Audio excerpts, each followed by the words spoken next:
Vamos girar com a nossa reportagem, Felipe. Vamos girar em todo o Brasil, começando por Brasília. Lívia Braz, bom dia para você. Qual é a expectativa em relação ao projeto antifacção? Você acha que vai ser votado amanhã mesmo? A gente está falando tanto sobre isso aqui, mas a gente fala de muito adiamento.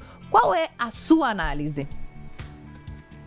Oi, Joana, bom dia para você, bom dia para todo mundo que acompanha a TMC 360. Pois é, a expectativa é que sim, viu? E a gente tem aí a palavra do presidente da Câmara, Hugo Motta, de que essa votação acontece mesmo amanhã, sem adiamentos, viu? Mesmo sem consenso, essa votação deve acontecer, está agendada para acontecer amanhã no plenário da Câmara. O presidente da Câmara, como eu disse, Hugo Motta, já avisou que não vai ter mais adiamento, que a análise dos deputados vai acontecer no sistema híbrido, com participação presencial e também remota, por conta do feriado de quinta-feira. Mesmo assim, nos bastidores ainda há uma aposta de que o texto do relator Guilherme Derrite, ele pode sofrer novos ajustes. O ponto é que o texto, na prática, não está agradando ninguém, viu? O governo continua apontando problemas e faz muitas críticas. Já a oposição, que está sendo endossada por vários governadores, também não está satisfeita.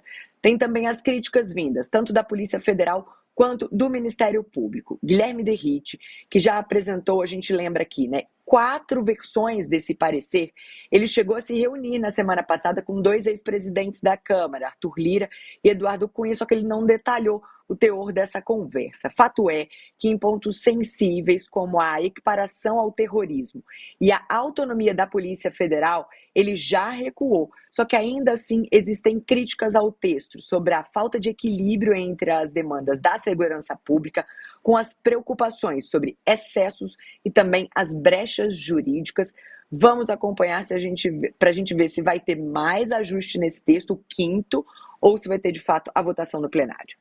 Bora, vamos acompanhar. E agora a gente vai para Curitiba. Obrigada, Lívia. Leonardo Gomes, hoje é dia de volta às aulas, então, em Rio Bonito do Iguaçu. Qual é o balanço desses últimos dias? Teve tempestade, ou temporais, passando ali pelo sul, pela região sul de forma geral. O que aconteceu nas últimas horas, nos últimos dias, em Rio Bonito do Iguaçu? Bom dia, Joana, bom dia a todos. Apesar da instabilidade, apesar da chuva, de fato choveu em Rio Bonito do Iguaçu, nem se compara com a tempestade, principalmente com os ventos provocados por 3 tornados, na verdade. Claro que o mais grave atingiu até 330 km por hora, ou seja, choveu, ainda segue tempo bastante instável, muito nublado aqui mesmo em Curitiba, em boa parte do Paraná, e justamente a região mais sensível é a central e também oeste aqui do Paraná. Pega desde Foz do Iguaçu, ali na fronteira com o Paraguai, até a região central, onde justamente fica Rio Bonito do Iguaçu. Apesar da chuva, isso, claro, atrapalhou um pouco o trabalho de reconstrução da cidade, nós não tivemos rajadas de vento significativas. Até isso ajuda, de certa forma, a retomada do mais perto da normalidade. E aí nós temos essa principal informação e notícia desta manhã, que agora há pouco, 7 horas da manhã, e ainda começa esse fluxo até as 8 horas da manhã, da chegada de alunos em escolas municipais e estaduais de Rio Bonito do Iguaçu. Rio Bonito do Iguaçu, uma cidade tipicamente do interior, onde existe, claro, um centro aí urbano, mas boa parte dos moradores estão, na verdade, na zona rural. Tanto que a grande maioria das instituições de ensino estão nestas localidades. São 14 instituições de ensino que retomam as aulas.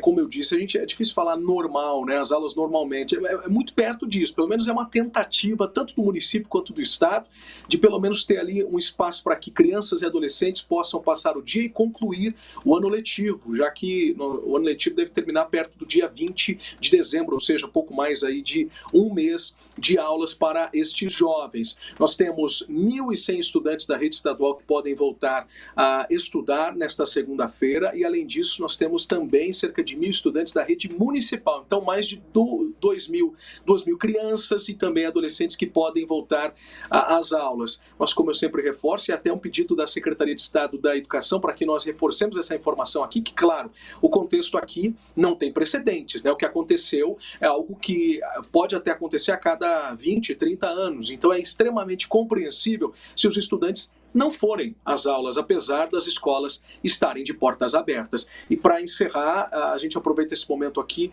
para reforçar que já passamos mais de uma semana deste tornado e 16 pessoas permanecem internadas, 3 delas ainda na UTI.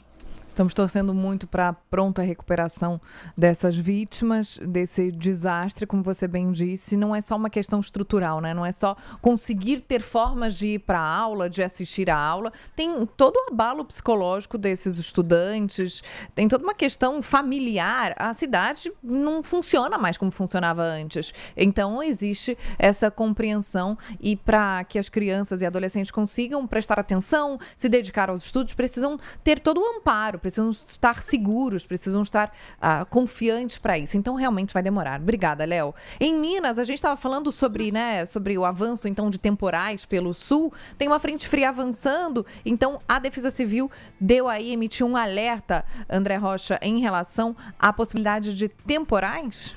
Bom dia. Bom dia, Joana. Bom dia a todos. Exatamente. A Defesa Civil fez um alerta para toda a região metropolitana de Belo Horizonte para o risco de temporais na tarde de hoje, na manhã de amanhã e na tarde também de amanhã. Chove nesse momento aqui na capital mineira, por isso é uma manhã bastante conturbada. O trânsito registra vários pontos de congestionamento, porque toda vez que chove é a mesma coisa. No domingo choveu granizo em alguns pontos aqui da capital, inclusive atrapalhando estudantes que faziam o Enem, perto de faculdades, perto de pontos onde o Enem estava sendo realizado. A cidade registrou mais de 20 quedas de árvores, inclusive em uma região, na região oeste, uma árvore de grande porte caiu, interrompendo o fornecimento de energia de mais de 700 casas. O fornecimento foi restabelecido aproximadamente 5 horas depois e, neste momento, há uma previsão para todo dia de uma chuva de moderada a forte e também há previsão de temporais. Por isso que a Defesa Civil recomenda que as pessoas tenham mais cuidado, não parem carros perto de árvores, veículos perto de árvores e, principalmente, aqui em Belo Horizonte, há mais de 200 pontos de alagamento, todos em placas para, no caso de chuva forte, para que as pessoas evitem esses pontos. E para finalizar, também há um alerta de risco de desabamento em pontos aqui da cidade, em pontos críticos de Belo Horizonte. Mais uma vez, a Defesa Civil recomenda que os moradores, em qualquer sinal, saiam de casa, chamem a Defesa Civil e também o Corpo de Bombeiros. Joana. Valeu, André. Obrigada pelas informações. Até daqui a pouquinho.